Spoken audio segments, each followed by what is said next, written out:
Lesson 38: The First Calendar. Future historians will be in a unique position when they come to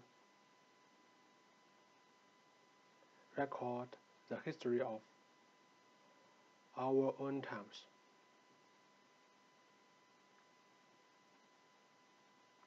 They will hardly know which facts to select from the great mass of evidence that steadily accumulates. What's more, they will not have to rely solely on the written word. Films, radios, CDs, and CD-ROMs are just some of the bewildering amount of information they will have. They will be able, as it were, to see and hear us in action, but the historian attempting to reconstruct the distant past is always faced with a difficult task. He has to deduce what he can from the few scanty clues available, even seemingly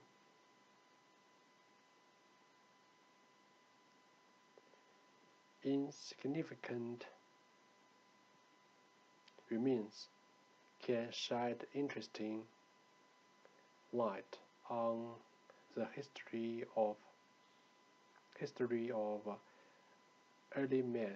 After all, historians have assumed that calendars came into being with the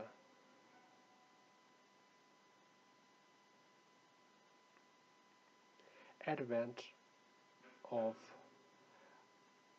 agriculture, for then man was faced with a real need to understand something about the seasons. Recent scientific evidence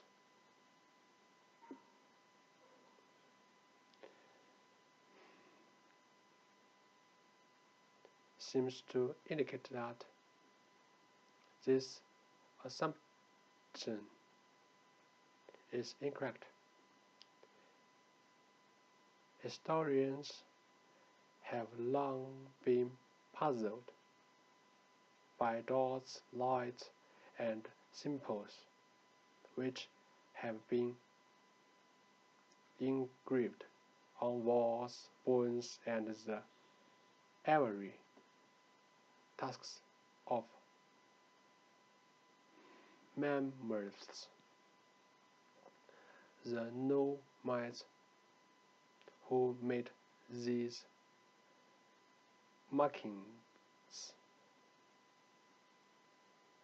lived by hunting and fishing during the last ice age, which began about 35,000 BC and ended about 10,000 BC. By correlating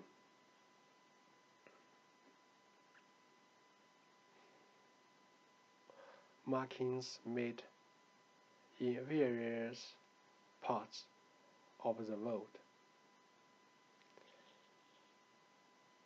historians have been able to read this difficult code. They have found that it is connected with the passage of days and the phases of the moon. It is, in fact, a primitive type of calendar. It has long been known that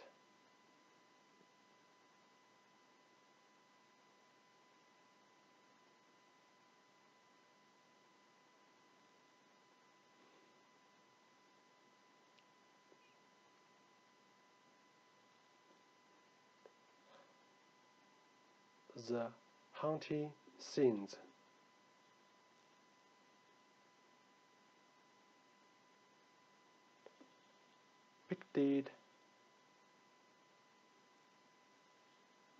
depicted on walls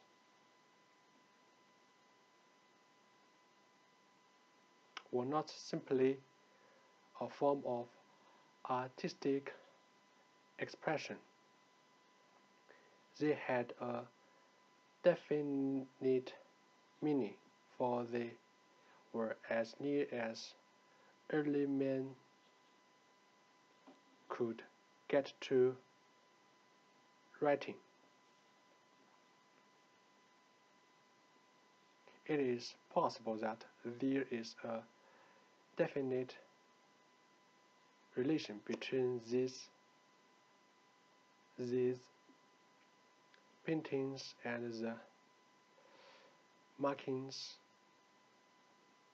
that sometimes accompany them. It seems that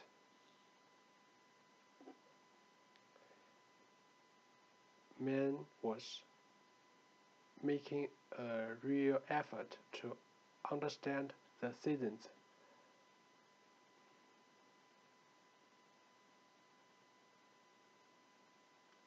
20,000 years earlier than has been supposed.